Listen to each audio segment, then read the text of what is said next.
verticais e horizontais são... Olha, deixa eu ver.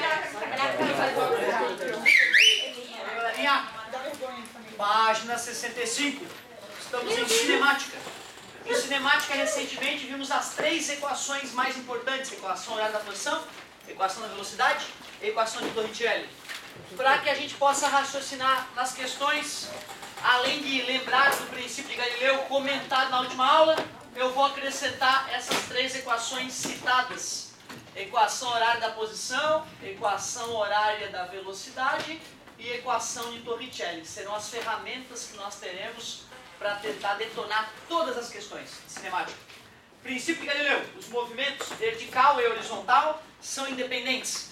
Quando eu arremesso algo assim, ó, eu vou pensar separadamente no movimento horizontal e no movimento vertical. Essa é uma sacada que revolucionou balística, né? O estudo de como acertar alguém com tiro. Né? Lembrando que o homem estava muito preocupado com guerra, né? E sempre esteve muito preocupado com guerra e desenvolveu muitas tecnologias para tentar destruir os oponentes. E Galileu Galilei foi mestre em balística. É um cara que sabia, né, como usar um canhão e acertar um canhão adequadamente no lugar correto a partir de matemática, a partir dos estudos que ele fez. A diferença aqui no nosso caso é que nós estamos desprezando a resistência do, o que torna tudo muito mais simples. Página 65, exercício 1. Uma bola desliza inicialmente sobre um plano inclinado, trecho 1, depois sobre um plano horizontal, trecho 2, e finalmente cai livremente, como mostra a figura. Desconsidere as forças de atrito durante todo o movimento. Considere os modos das acelerações da bola nos trechos 1, 2 e 3 como sendo A1, A2 e A3, respectivamente.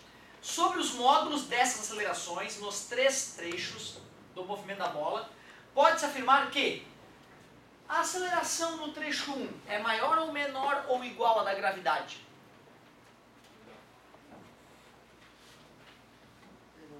Tem o peso, né? Se fosse só o peso atuando no cara, seria a aceleração da gravidade. Porém, o peso nesse caso é decomposto em Px e Py. Parte do peso é suportado pela força normal, então é só o Px que acelera o cara. Logo, já que a força não é a força-peso que está atuando no cara, a aceleração não vai ser da gravidade, vai ser um pouco menor que a da gravidade. É isso aí. Em 2, a aceleração é zero porque o peso é anulado pela normal. Se a força resultante é zero, NRU.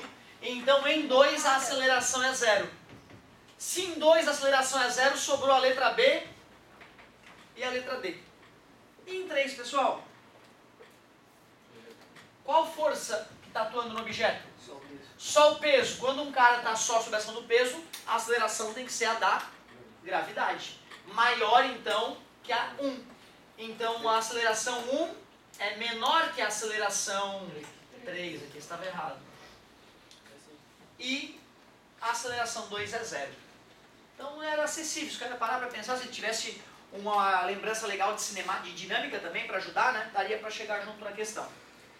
Foi veiculada na televisão uma propaganda de uma marca de biscoitos com a seguinte cena: um jovem casal estava no mirante sobre o rio e alguém deixa cair de lá um biscoito. Passado alguns segundos, o rapaz se atira do mesmo lugar de onde caiu o biscoito e consegue agarrá-lo no ar. Em ambos os casos, a queda livre. Em ambos os casos, a queda é livre. As velocidades iniciais são nulas. A altura de queda é a mesma. E a resistência do ar é nula. Para Galileu Galilei, a situação física desse comercial seria interpretada como impossível porque a altura da queda não era suficientemente grande. Possível porque o corpo mais pesado cai com maior velocidade.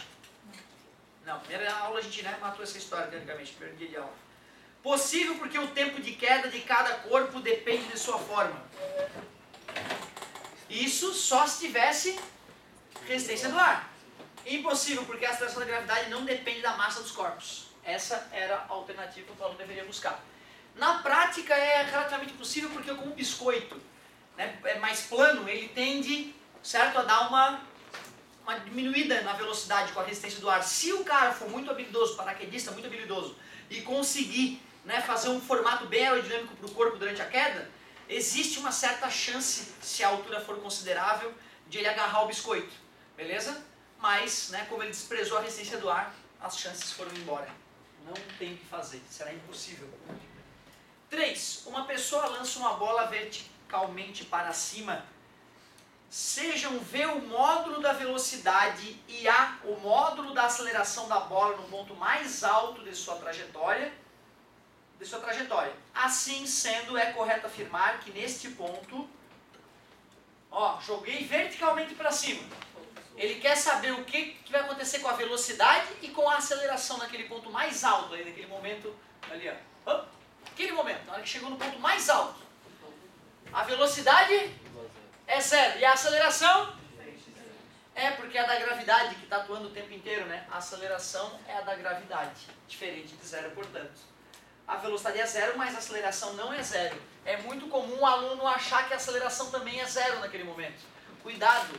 E mesmo um objeto parado, instantaneamente parado, ele pode ter aceleração naquele momento, por incrível que pareça.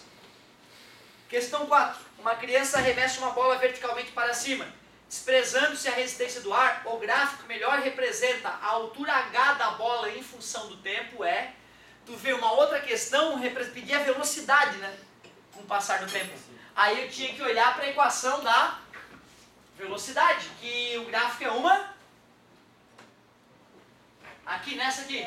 Reta. Porém, agora não é mais velocidade. É a altura. Poderias entender como a posição, a distância.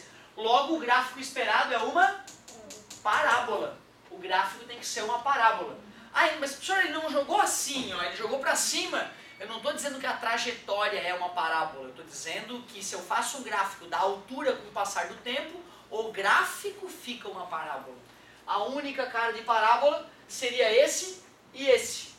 Mas é estranho, né? O cara arremessa a bolinha para cima, ela vai, passa do chão, se enterra no chão e depois miraculosamente volta. Né? É muito legal. Joga, aí a bolinha vai, vamos dizer que aqui é o chão, ela vai para baixo do chão e volta de novo. Muito interessante esse fenômeno. Então, ó, a única possível é aquele item ali que ele chamou de item E.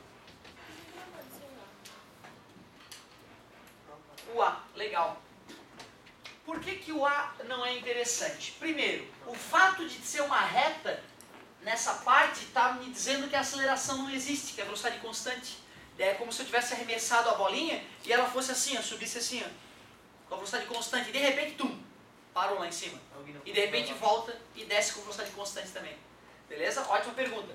Então tu vê, esse gráfico aqui seria D igual a D0 mais V0 vezes T sem aceleração. Velocidade positiva, na hora que está indo para cima. Sempre constante a velocidade. Esse gráfico aqui seria a mesma coisa, só que a velocidade negativa. Né? Então por isso, que nesse caso não tem aceleração nem na subida, nem na descida. E tem uma parada brusca ainda, uma parada brusca lá no topo. Boa pergunta. Questão 5. Penúltima da tarefinha.